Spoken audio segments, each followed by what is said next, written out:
Tiana Wright was sitting on the edge of a bed with a phone in her hand, a threat still ringing in her ears, and no one she could call without putting them in the crosshairs of the man she was supposedly marrying in 2 hours. No one except one name. A number she hadn't dialed in 11 years. And then typed 8 words.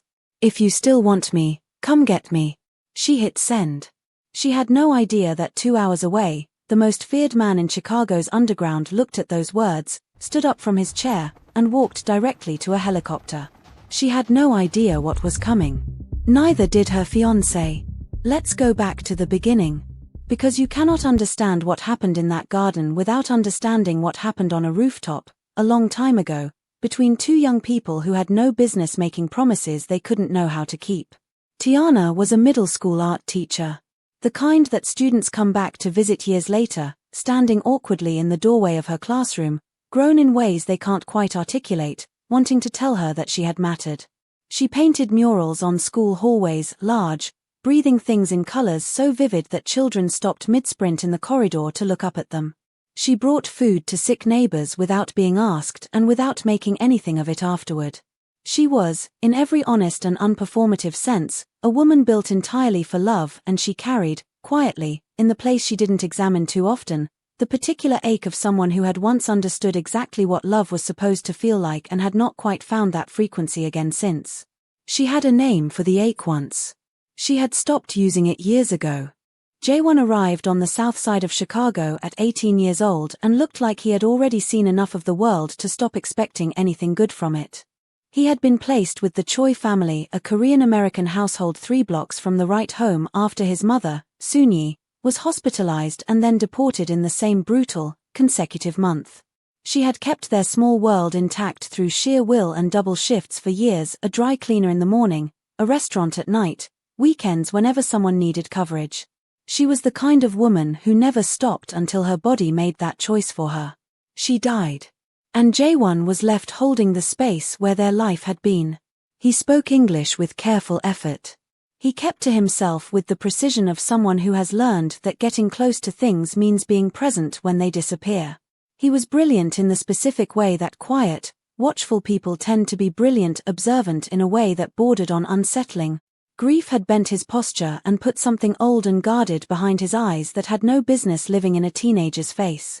He sat on the Choi family's front steps every evening that first week like a person waiting for something he had already stopped believing would come.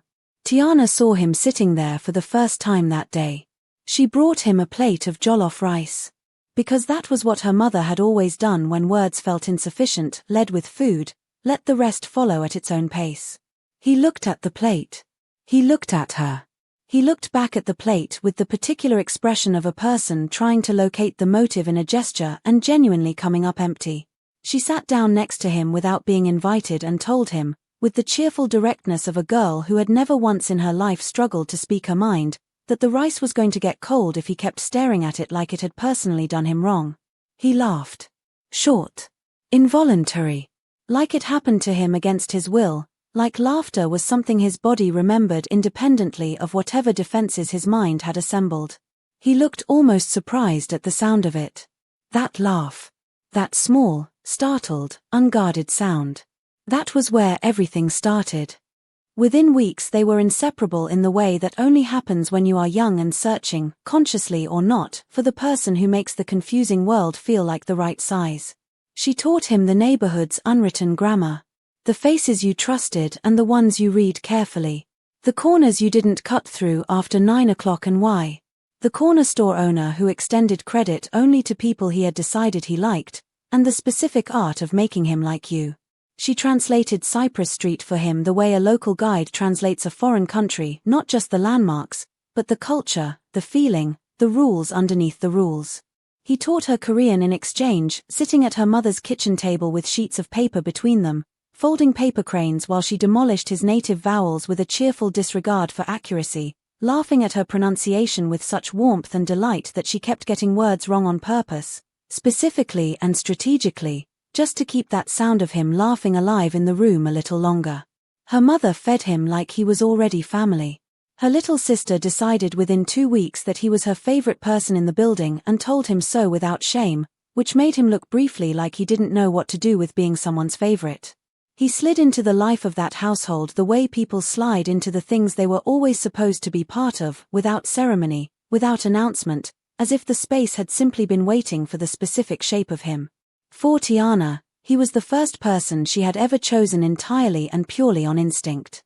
Not because he was convenient or close or uncomplicated, he was none of those things. Because something deep and inarticulate in her had simply recognized something in him.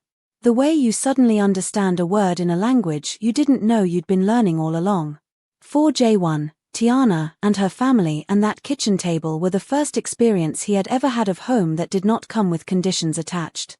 Of being known, fully, easily, warmly, by someone who wanted nothing from the knowing except to keep knowing. They were each other's first understanding of what it meant to choose someone completely.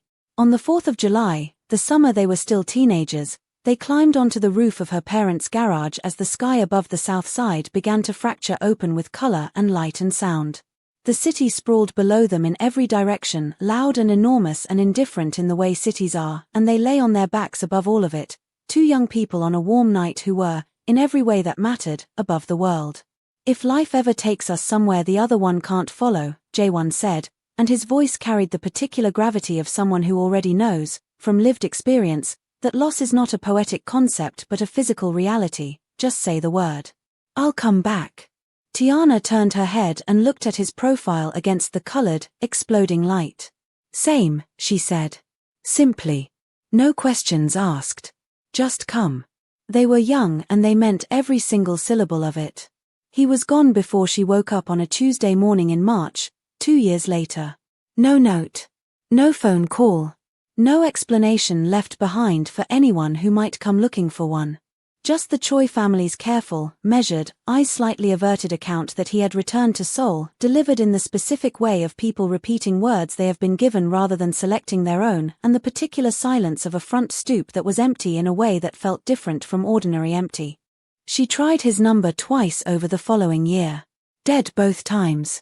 She wrote him a letter to a Seoul address she excavated through exhaustive, fragmented, late-night searching, spent 3 nights on it, wrote and rewrote it, put all of herself onto those pages, and received nothing back. She checked the mailbox for longer than she would ever admit to anyone. Eventually, she built the only story the evidence allowed: he left. Whatever she had been to him had not been enough to make him stay.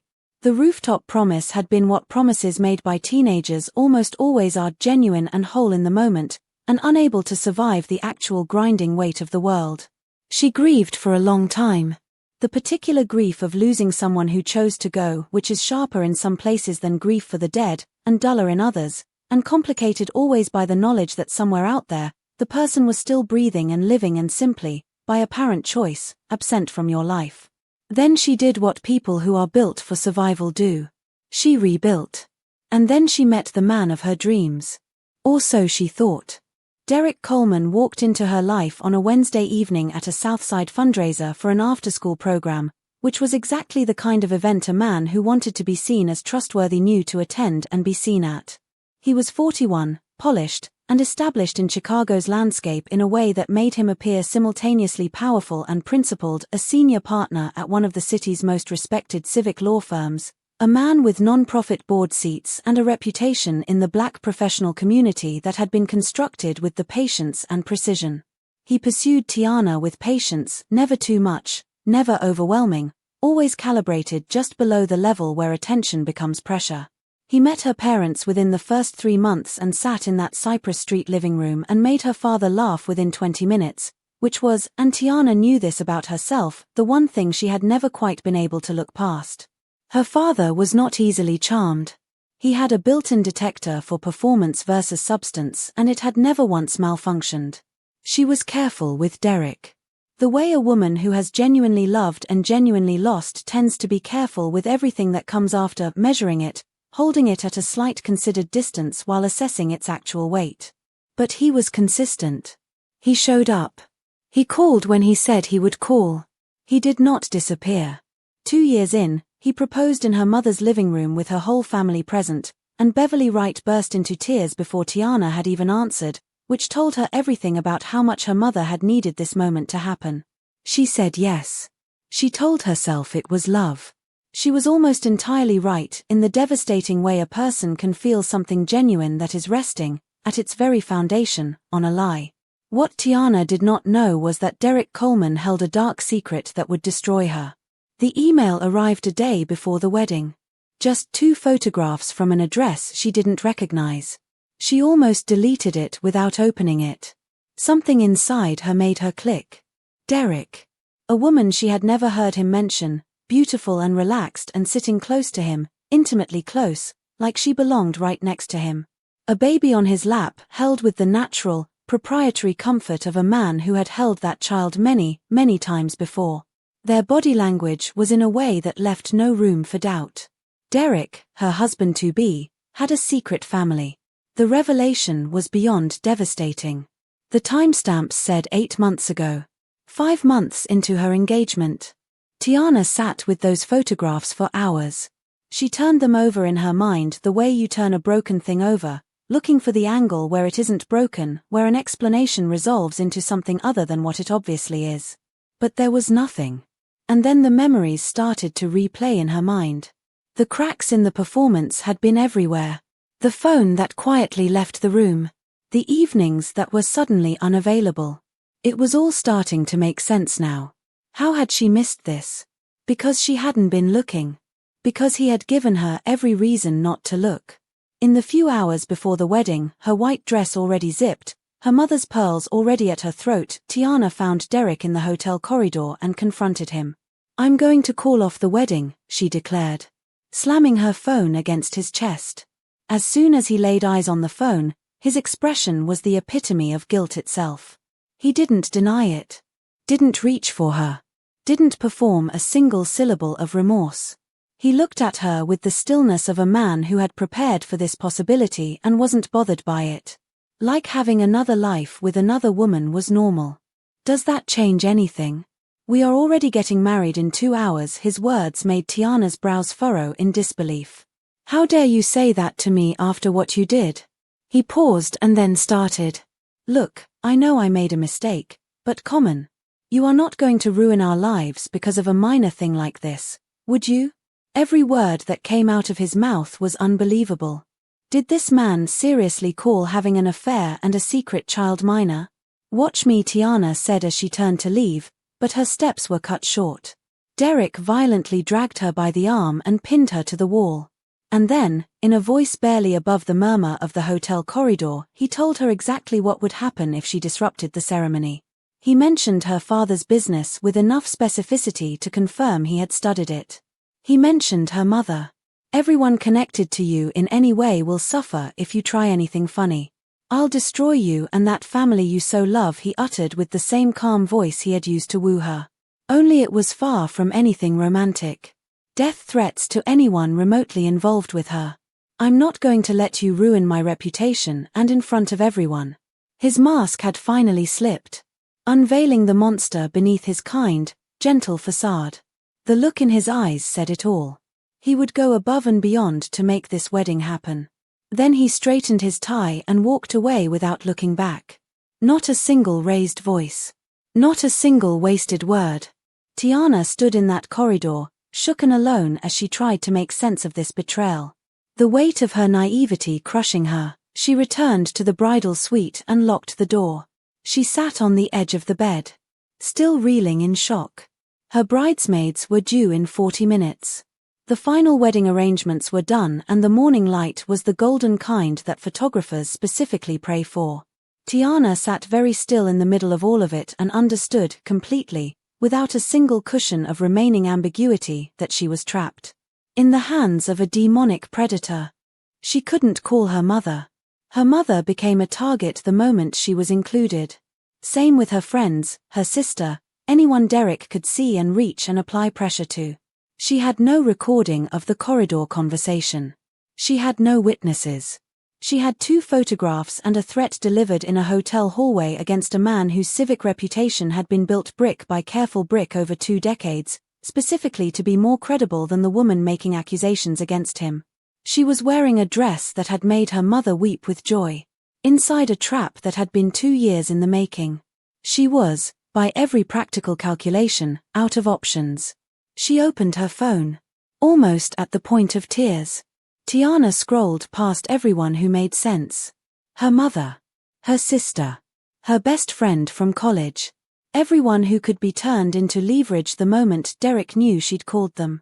She scrolled until she found a name that had been sitting in her contacts for 11 years like a photograph in a drawer, kept not because she expected anything from it, but because deleting it felt like a different and final kind of loss that she had never been able to bring herself to commit to.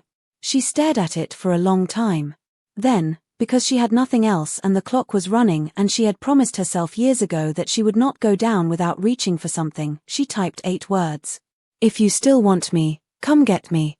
She hit send. Put the phone face down on the bed and burst into tears.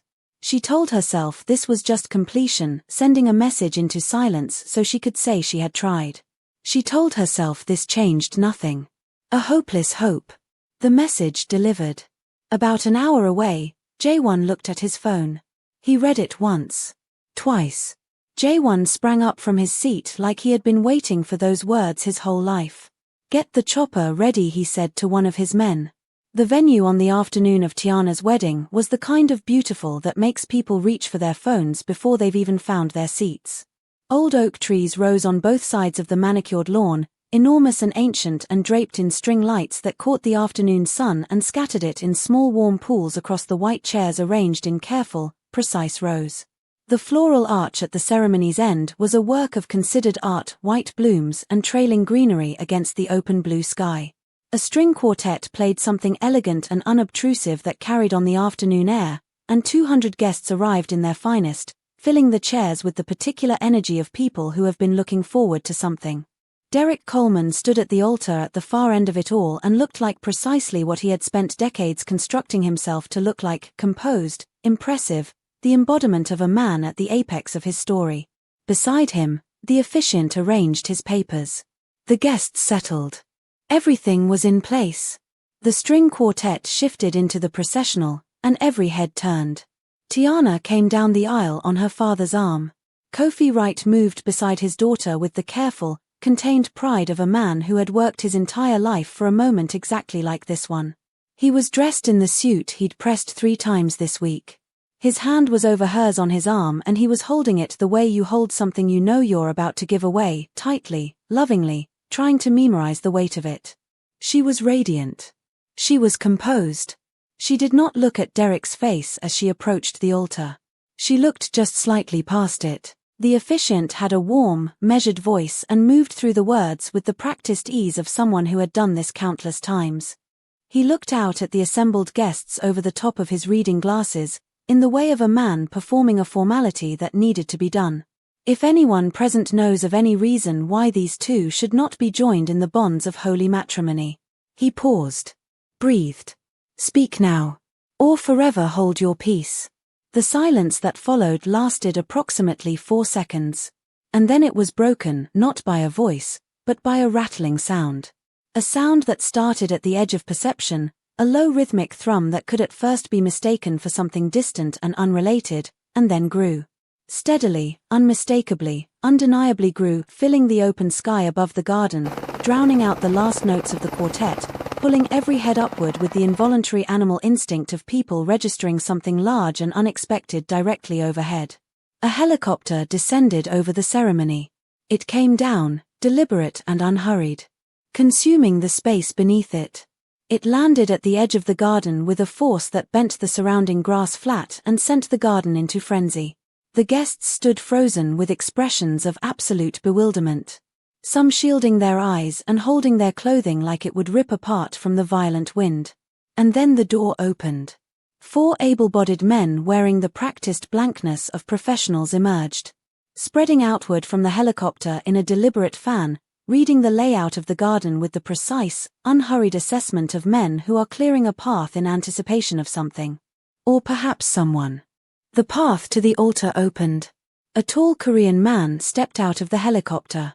He moved through the garden the way pressure moved through a room. You felt it before you understood what you were feeling.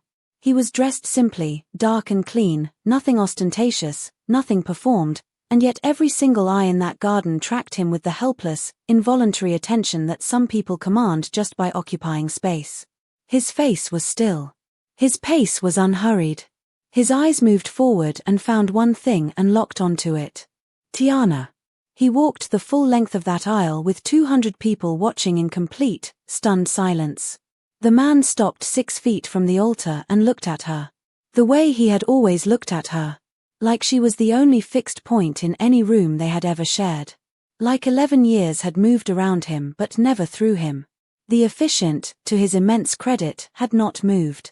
He stood with his papers in his hand and his mouth slightly open and the expression of a man who has presided over many ceremonies and has never once prepared for anything remotely resembling this.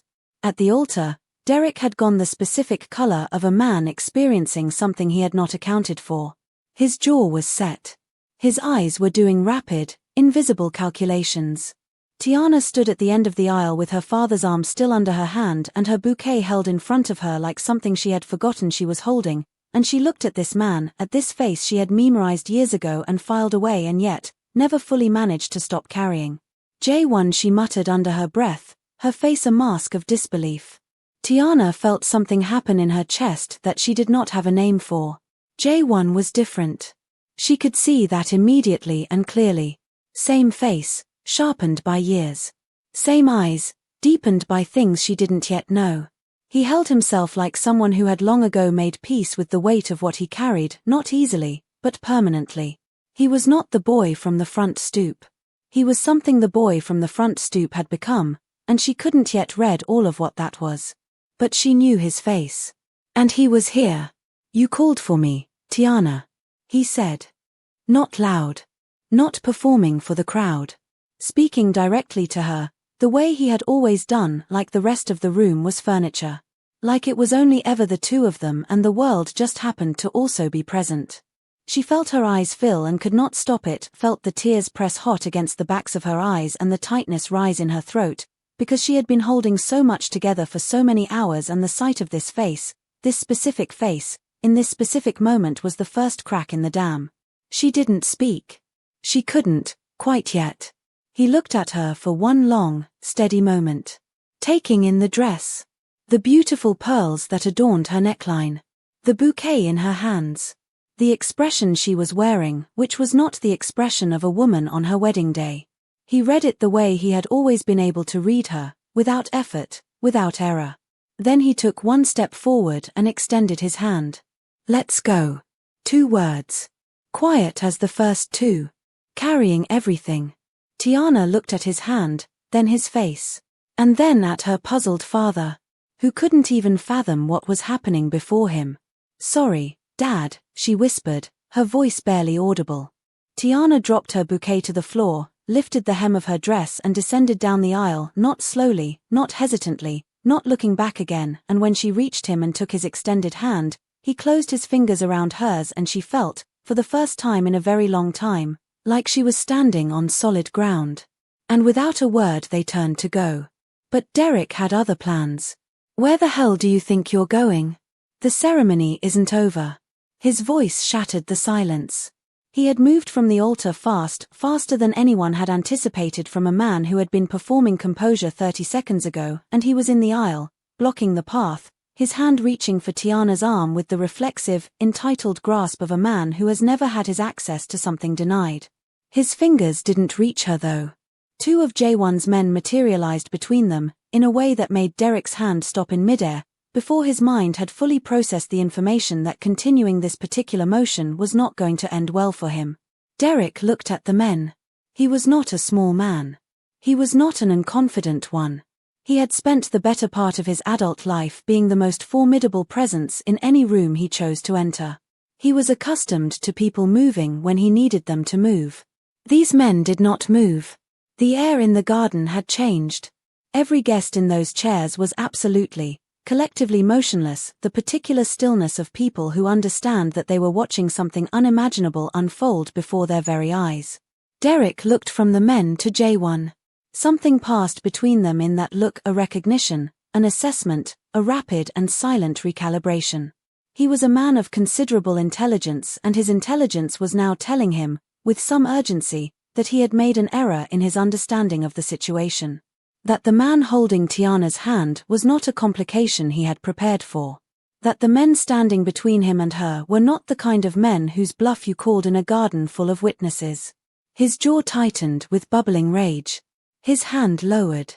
Jae-won held his gaze for exactly 1 moment, not challenging, not performing, simply confirming what they both now understood, and then he looked away, because Derek Coleman was no longer worth the sustained attention. He turned with Tiana's hand in his and walked back up the aisle toward the helicopter. His men fell in around them and the garden parted before them like water. Tiana did not look back. Not once.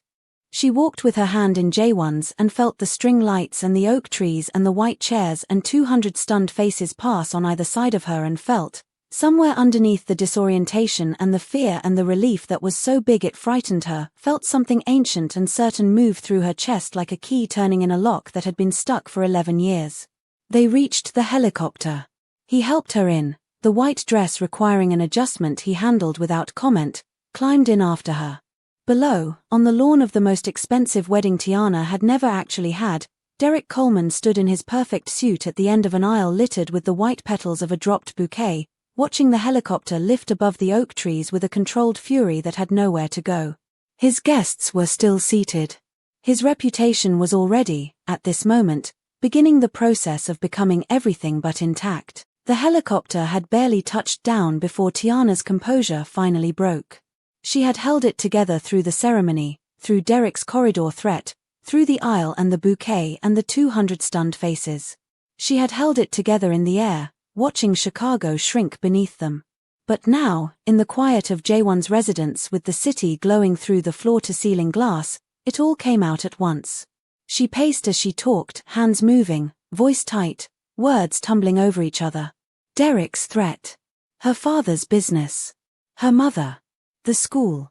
The specific, clinical way he had named each one like items on a list. He will act now, she said, stopping to face Jae-won. His whole plan just fell apart in front of everyone he knows. Men like him don't absorb that quietly. My family. You don't need to worry. Jae-won interrupted as he moved towards her. He crouched down in front of her, where she had dropped onto the edge of the sofa, bringing himself to her level, and held out a glass of water. She took it. I'll take care of everything, he said quietly. No performance in it. No reassurance dressed up as a promise. Just a statement of fact, delivered with unwavering confidence. She looked into his eyes, and for some unknown reason she believed him. She nodded and pressed the cold glass against her palm and breathed.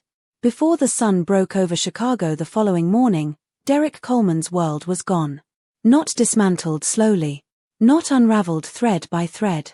Gone with the surgical, comprehensive finality of someone who had been holding the full picture for months and had simply been waiting for the moment to release it. By dawn, every piece of the investigation Jae-won had quietly assembled was in the hands of the people who needed it most. Federal contacts. Investigative journalists. The specific political figures whose careers depended on distance from Derek's name the moment his name became radioactive. The money laundering operation running beneath the respectable surface of his law firm, client funds cycled through shell companies, political donations that weren't donations, years of careful, documented crime dressed in civic clothing, all of it surfaced at once. Derek Coleman's phone began ringing before 6 in the morning and did not stop. By 8, 2 of his partners had released statements. By 10, the firm's doors were closed. By afternoon, Derek and everyone within meaningful proximity to his operation were in the custody of people who had been looking for exactly this evidence for a very long time. Jae-won's world was nothing Tiana's life had given her the tools to navigate. She was a middle school art teacher from the south side of Chicago. She believed in accountability and community and the kind of moral clarity that only comes from a life lived at ground level, among real people with real stakes in each other. She was suspicious of excess in an almost cellular way, not because she hadn't imagined it but because she had always known instinctively that someone, somewhere further down the chain, was paying for it. The life Jae-won moved through was frictionless in a way she found genuinely disorienting. Properties in multiple countries, maintained and staffed and waiting. A security detail that operated so quietly it became invisible until a door opened before she reached it or a car materialized at a curb at exactly the required moment. People spoke to him with a deference that had texture and weight underneath it, not politeness, not even respect exactly, but something closer to the specific relief of people for whom his satisfaction matters in a concrete and significant way. Rooms changed when he walked into them. She watched it happen repeatedly, and it never stopped being remarkable. Conversations stopped and rerouted. Postures adjusted. The air did something. "This is strange," she told him, on the second day, standing in the middle of a living room the size of her mother's entire ground floor. "I need you to know that I find all of this genuinely strange." He looked at her. Something moved through his face, real amusement layered over something that looked almost like relief. "I know. You know. I've been waiting a long time for someone to just say it." She studied him carefully. "When's the last time someone spoke to you without performing anything?" He thought about it. Genuinely considered it. "A while." "That," she said, "is a problem." "I'm aware," he said. "Good," she said. "Awareness is where we'll start." She learned the truth about who he was in pieces, the way truth always arrives, not in a single disclosure but through accumulated context, small revelations. His father. Soul. The organization that had existed before him and what he'd built it into. The infrastructure. Chicago. She sat with all of it and processed it with a focus. "Are you afraid of me?" he asked her one evening. She looked at him for a long, considered moment. "No," she said. "But I need honesty from you. All of it, all the time. Because I already gave 2 years to a man who wasn't honest with me, and I will not give another day to that experience in any form. Are we clear?" "Clear." "That wasn't a soft request, Jay." "I know what it was," he said. "Clear." It didn't take long before their relationship rekindled. Neither of them ever really forgot the other. The years of distance and separation only made what they had burned stronger. He sat beside her while she sketched. She'd always needed to draw when she was working through something large, and he didn't fill the silence or ask questions she wasn't ready for. He said something one morning in the easy, unguarded register of the boy from Cypress Street, and she felt the enormous distance between who he'd been and who he'd become close fractionally, and understood that the boy had not been lost. Just buried. Just waiting for the one environment in which he knew how to exist without armor. He, in turn, was undone in ways he hadn't anticipated and couldn't fully manage. She was the only person in his adult life, his entire adult life, who spoke to him like he was simply a person. Not the weight of a name. Not an empire's heir. Not the man rooms went quiet for. Just Jae-won. The effect of this, after 11 years of being the other thing in every room he'd entered, moved through his defenses like they were made of paper. But Tiana was not a woman who let things go unexamined. She was paying close attention to all of it. And the questions were accumulating. Tiana was perusing through Jae-won's room that night when she found something she never expected. Her fingers reached into the breast pocket of a shirt and closed around something small and cheap and entirely wrong for the context. What she pulled out was a phone, one she had never seen him with. Her curiosity grew even more and she turned it on. What she saw gripped her with shock. The photographs she had received 2 days before her wedding. In the sent folder of a burner phone in a breast pocket of Jae-won's shirt. Sent from the address she now recognized immediately, the anonymous one. No subject. No text. Carrying the images that had detonated her entire life. She stood in the closet for a long time without moving. Then she went to the kitchen table, set the phone down in front of the empty chair across from hers, and waited. He found her there. He saw the phone on the table before he saw her expression, and she watched the micro-adjustment move through him, small, contained, there and gone in under a second. He sat down. He didn't try to explain before she spoke. Whatever else he was not a man who ran from things when they arrived at his table. She looked at him. "Tell me I'm reading this wrong." The silence before his answer was brief and honest. "You're not," he said. "How long have you been watching me?" "Years." The word landed without softening. She had not asked him to soften it. "You investigated Derek. You sent those photographs from a burner phone," she said, her voice quiet and precise as a blade, "anonymously." He held her eyes. "Yes." She looked at the phone on the table between them. She looked at her hands.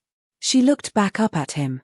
I need you to help me understand, she said carefully, the difference between what you did and what Derek did.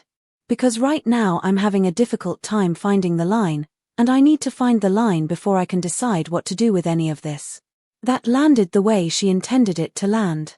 She watched it move through him, not defensiveness, nothing defensive, but something more exposed than she had seen from him yet. Something that had not been managed in time. Derek wanted to trap you, he said quietly. I just wanted you to see that. Through manipulation. Tiana asked, her face a mask of confusion and disappointment. Why didn't you just call me, Jae-won? And there it was, the real question, the one underneath all the others, and her voice finally moved on it. Just slightly. Just enough. You had my number. The whole time. Why didn't you just call? He was quiet for a moment. When he spoke, it was from somewhere below the control, from the place that was less constructed and more true. Because calling you meant putting 11 years of silence on the table first. Meant walking back into your life and asking you to trust me before I'd given you a single reason to. Meant standing at your door and hoping you didn't close it in my face before I got through the first sentence. He paused. I was afraid of a phone call. I know how that sounds. She stared at him for a long moment. The most feared man in Chicago, she said slowly. Was afraid of calling you, he finished. Maybe. Something moved through her face. Not softness, not yet, but the look of a person who just received an honest answer and is deciding what to do with it. He didn't try to close the distance with words. That. More than anything he could have said. That was what kept her at the table. She looked at the phone for a long moment. Then she looked up at him.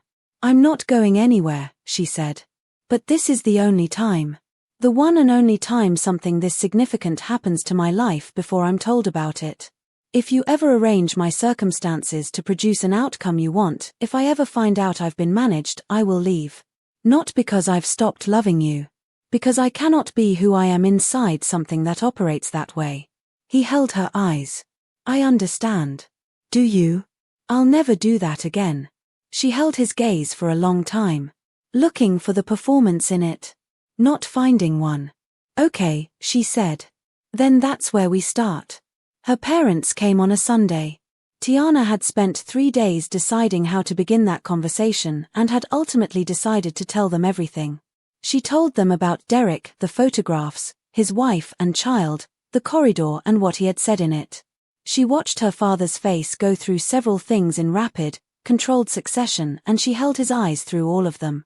Then she told them about Jae-won, who he had become, and why he had left and how. The thread he had kept running. The helicopter. Her mother was very quiet for a long time after. Her father looked across the table at Jae-won with the specific, measuring attention of a man who has worked his entire life to protect one person and is now assessing whether the person across from him understands the weight of that. Thank you for taking care of my daughter. Jae-won nodded in acknowledgement. The silence stretched across the table. Beverly looked at her husband. Kofi looked at Jae-won, then at his daughter, at Tiana, who had the look of a woman who already had her mind made up. Kofi exhaled slowly. Set his hands flat on the table. Sunday dinners, he said. You want to be in this family, you come to Sunday dinners. You sit at the table, you answer what you're asked, and you eat what Beverly makes. Yes sir, Jae-won said. And you look after my daughter, Kofi said, in the way she says she wants to be looked after. Not the way you think she needs. The distinction landed clearly. Jae-won received it without flinching. Yes sir, he said again. Beverly reached across the table and put her hand over Tiana's. She didn't say anything. She didn't need to. Later, after her parents had gone and the table had been cleared, the Sunday evening had settled into something quiet and blue, Tiana found Jae-won on the terrace. He was looking out at the city, Chicago spreading in every direction below them, enormous and lit and carrying its multitudes the way it always had. She stood beside him. Neither of them spoke for a while. Tell me something true, she said. It had become a thing between them. Small, consistent, chosen honesty, the only material she had decided was worth building with. He thought about it for a moment. I checked your number every 4th of July, he said. Every year. just to confirm it still existed. She absorbed that quietly. Every year, she said. Every year. 11 times, she said. That's 11 times you could have just called, he said. I know. She looked out at the city. Somewhere in that grid was Cypress Street. The garage roof. The summer sky of a long-ago 4th of July that had been carrying 2 promises through 11 years of everything that had happened since. The number still exists, she said. He looked at her. In case you needed to know, she said. For next year. Something happened in his face then, something that moved through the composed, careful surface of him and came from somewhere underneath, somewhere that belonged entirely to the boy from the front stoop who had laughed involuntarily over a plate of jollof rice and had never fully recovered from being treated like he was worth knowing. He didn't try to contain it. He let it be visible. Which was, she was learning, the bravest thing he did. He didn't say anything. He reached over and took her hand. The same way he had in the garden, certain, warm. She let him. They stood like that for a while above the city. But for right now, on this terrace, in this city that had been the beginning of both of them, her hand in his, the lights below, the night above, there was this. This was where they started. Not with grand promises or clean resolutions or the comfortable fiction that love alone is sufficient architecture. But with 2 people who had been interrupted at the beginning of something real and had found each other again on the other side of entirely different lives, choosing, with full knowledge of the cost, to try. The boy on the front stoop had promised to come back. He had taken 11 years. But he had come. And she, who had sent 8 words into the dark expecting nothing. She had been here the whole time. Some promises don't carry expiration dates. Some people don't either. The question was never whether they would find their way back to each other. The question, the one that would take the rest of the story to answer, was what kind of people they would choose to be, now that they had. Like, share and subscribe for more.